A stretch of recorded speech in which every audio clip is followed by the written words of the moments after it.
Hello, everybody, and welcome to Pokemon Violet, but we can only play with Fire-type Pokemon. This is episode 4, and let's go ahead and get right into it. So we start off episode 4 with meeting Pompadour Elvis Director once again, and heading into the Fire Team Star Challenge area. So we have to take on the Grunt first before we can get in. He throws out Houndour, we throw out Amy Lee for the Drought. And because of that, we're just going to stick with that. So we're going to go right into Camerupt to try and get a Bulldoze off.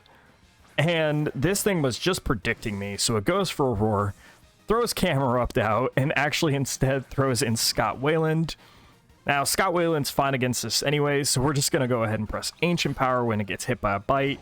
And just one-hit the Houndour, then go for a Smackdown because I don't want to waste all the Ancient Powers because it only has 5 power points. Going into the Team Star round, just like the last one, we have to take out 30 of the Pokemon.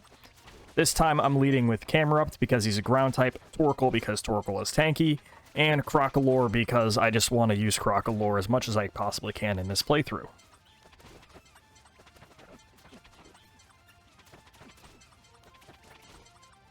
After taking out all 30 of the Pokemon, Melia rolls out on her Revavroom, which is actually fire painted instead of the dark, ugly black one that Giacomo currently has. Melia gets ready for the fight, roars as loud as she possibly can for some reason, and then throws out a Torkoal of her own. So I lead Amy Lee just so we can get the sun up for this fight. And I'm just going to go straight for a Protect to see what's going to happen here first. With the Protect, the Revavroom decides to go for Clear Smog, which really doesn't matter in this situation, so I just decided to go right into Meatloaf for getting off our Bulldozes and taking out the battle. So Torkoal goes for another Clear Smog, and I'm just going to go ahead and Terra, just so I'm not weak to it, and Bulldoze. I decide not to Terra and just go straight for a regular Bulldoze, because it really doesn't matter for the situation. After taking Torkoal out, Revavroom stays. We go for a Bulldoze, does a good third of its HP and actually a speed boost. So we go for another Bulldoze, take it down to the last little bit of HP, and use one more Bulldoze for a total of 3 just to take out this Starmobile. Afterwards, we get the Fire Team Star badge. Afterwards, a Charcadet comes running up to Melia, and they just appear to know each other.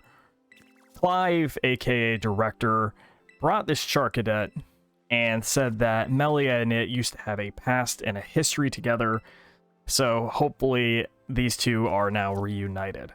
After taking out Team Star, we go to our next Titan Pokemon, which is actually Orthworm, the Steel Pokemon. Now, this is like a weird puzzle kind of thing that I'm used to in video games, where you just kind of have to follow them around until they do some stuff. And then it kind of has a little easy mechanic to it, where even if you fail it multiple times, it will figure it out for you. So we follow Orthworm until he goes up on this little hillside. And afterwards, he comes out. Orthworm gets so surprised by us, it makes arms pop out of its body and wiggle a little bit.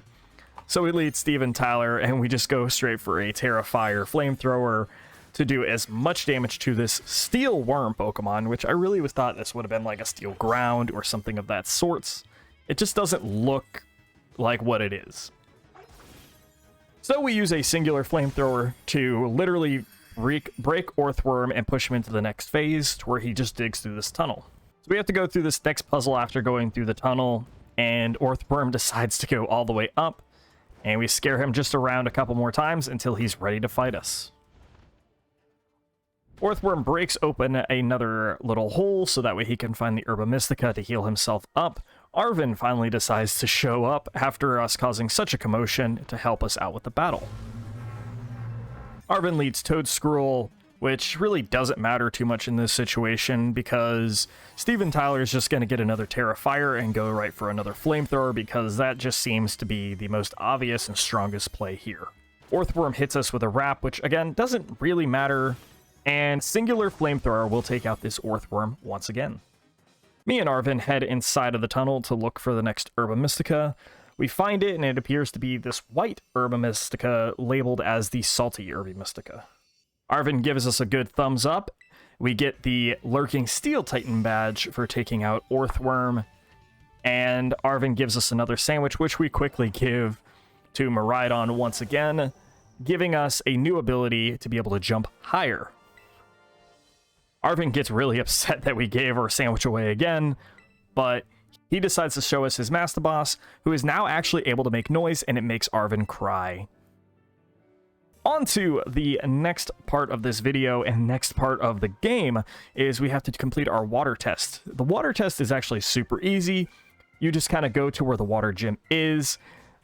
The water gym leader runs out forgetting his wallet. His assistant gives us the wallet to go find him and give it to him. So inside of the port, we find the gym leader. His sous chef, aka like the assistant before the assistant, decides he doesn't like us, so he challenges us to a battle before we're even able to bother talking to Kofu. So we throw out Ann Wilson. We tear our grass because this is a water floatzel, this is a water gym. Terra grass is just going to be great.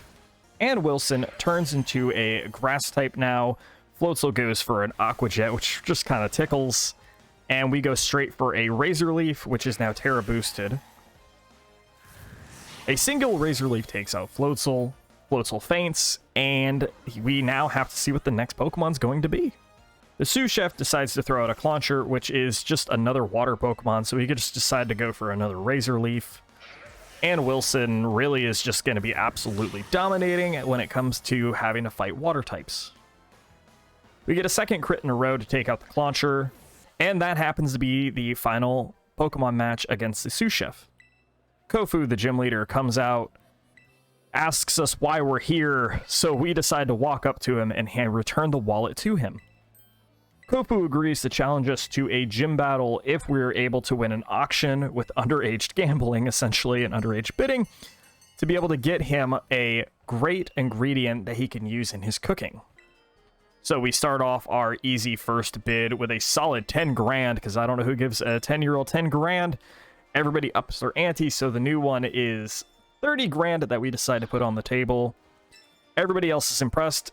The other person says, hey, I want 40,000 on this item, so we decide to go for a solid 45 and just do one up, and actually end up winning the bid for the ingredient.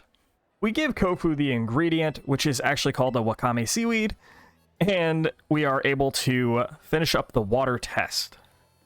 After the water test, on our way out, we notice this lady is selling a Rotom catalog, which is very important now that we actually have a Rotom for this game. So we go ahead and we place our bids in, starting at 500. So I decide to stick at the 500, start low. They go for 1,250 or 250,000. We decide to go up for another 3,000. One guy goes 3.5, the other one goes 5 solid. 5's a little bit steep, so we just decide to go straight for the 6.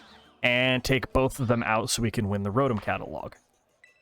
The Rotom catalog allows us to turn our regular Rotom into Rotom Heat, aka the oven form, allowing us to use Rotom as a full fire Pokemon as well in this game.